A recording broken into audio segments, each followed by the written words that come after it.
네, 안녕하세요. 반갑습니다.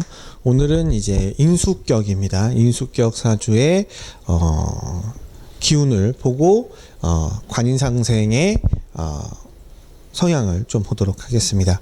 일단 오늘은 사주를 이제 두 개를 썼는데요. 이 두 개 사주를 같이 쓴 이유는 이 두 개가 명확히 구분이 되는 사주이기 때문에 그렇습니다. 자, 일단은 이 사주는 이제 개수라는 성향을 가지고 있는데, 자, 여기가 다 인수죠. 인성.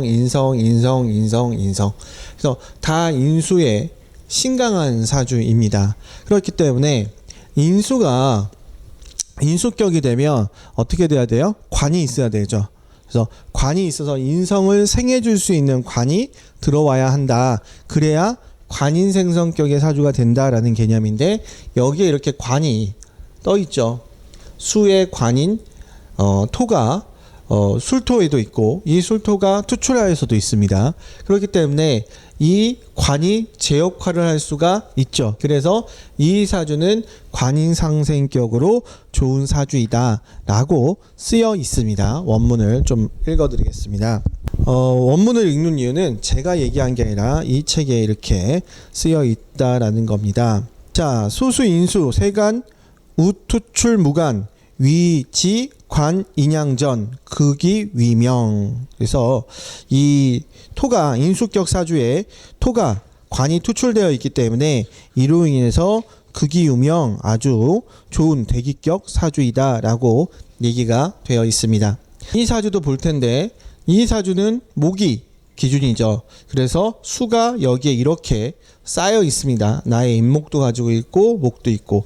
자, 그러니까 이 사주도 월이 수니까 인수격 사주죠. 얘도 인수격 사주, 얘도 인수격 사주입니다.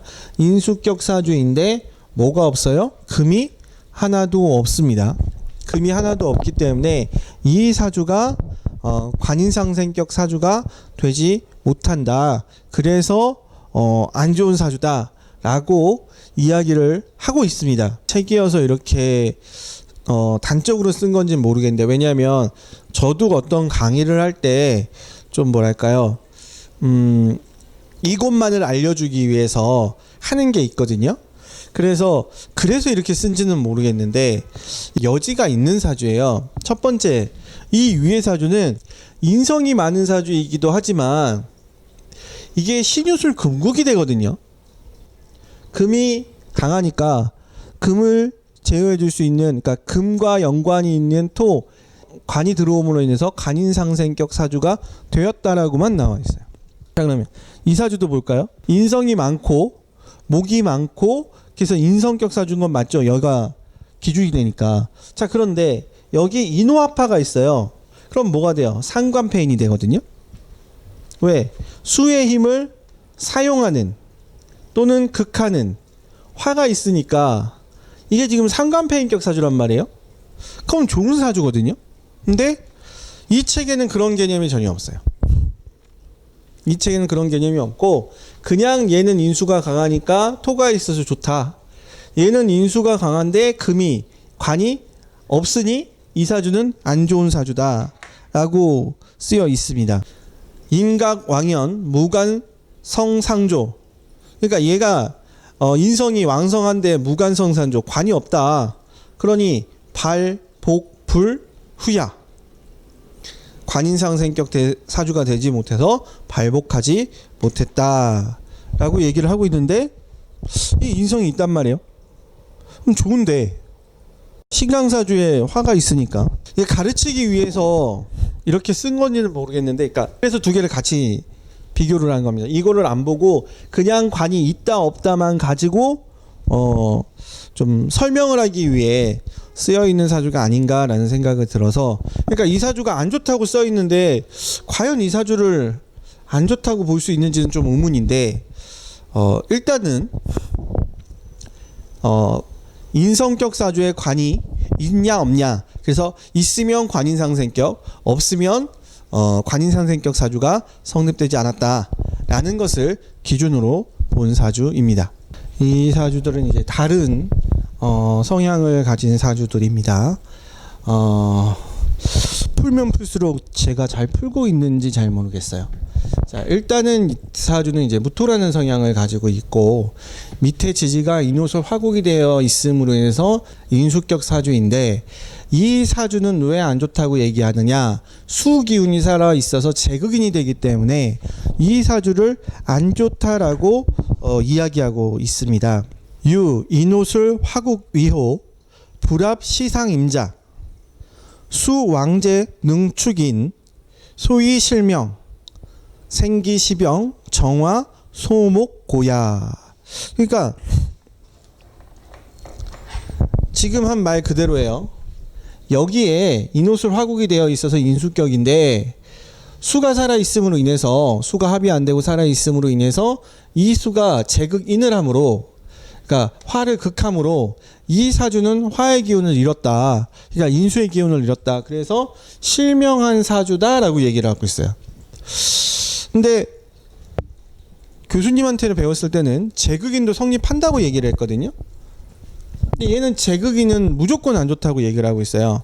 인수격 사주일 때 계속 제극인은 안 좋다라고 얘기를 합니다.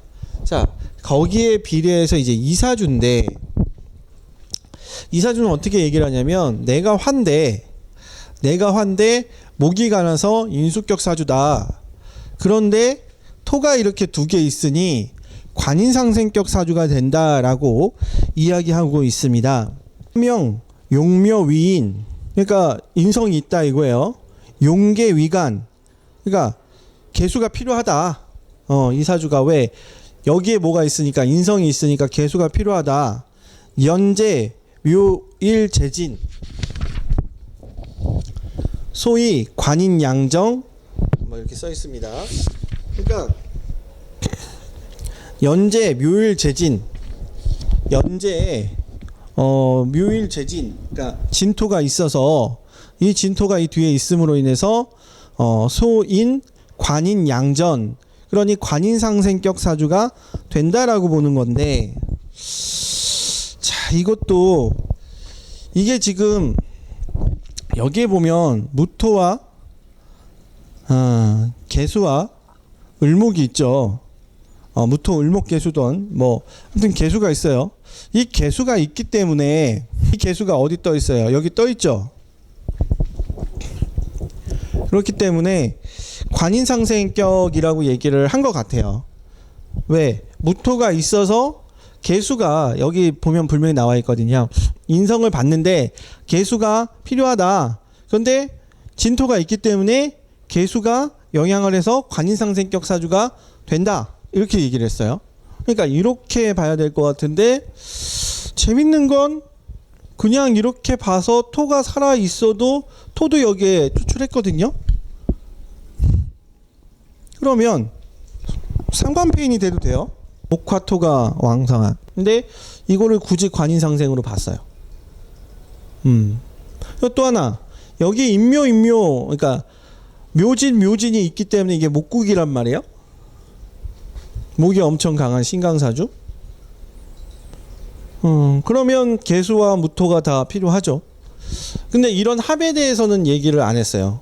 묘진은 얘기를 안 했고 여기에서는 이제 얘기를 인호수 화국으로 얘기를 했는데 수국 제극인이 돼서 안 좋다고 얘기를 했고 이 사주는 개수가 살아 있어서 관인상생격 사주가 돼서 좋은 사주라고 얘기를 했고 원문 그대로 이제 해석을 한 겁니다. 근데 지금 현대식으로 얘기를 해보면 이 임자가 과연 안 좋을까? 왜 안 좋지? 왜? 인호술 화국에 강한 사주인데 임자가 들어 있음으로 인해서 제가 있음으로 인해서 말년에게 돈을 버는 사주가 아닌가라는 생각이 드는데 원문에는 제극인이 되어서 아주 안 좋은 사주로 나와 있습니다. 왜냐하면 실명까지 하는 사주로 거론되어 있기 때문에 그렇게 볼 수가 있습니다. 그래서 여기에 지금 인수격을 보았습니다. 격국용신이 이 연해자평에 나와 있는 거는 지금 뭐 현대에서 보고 있는 것들이라든가 이런 것들 그리고 지금 보고 있는 것들이라기보다는 원문에 쓰여 있는 거를 그대로 한번 해석을 해보고 있는 겁니다. 이게 현재에선 좀 다르게 해석될 수 있는 부분은 이제 잠깐은 얘기했지만, 그러나 기본적으로는 실제로 그 연회자평에서 이런 사주들을 예시를 들고 어떻게 설명했는지를 보고 있습니다. 뭐 옳다 그르다를 따지기는 어려울 것 같고요. 이렇게 해석되어지고 있다, 이 내용을 이야기하고 있다, 이런 개념으로 좀 봐주시면 될 것 같습니다. 네, 여기까지 힐링 철학원 김동현 원장이었습니다. 감사합니다.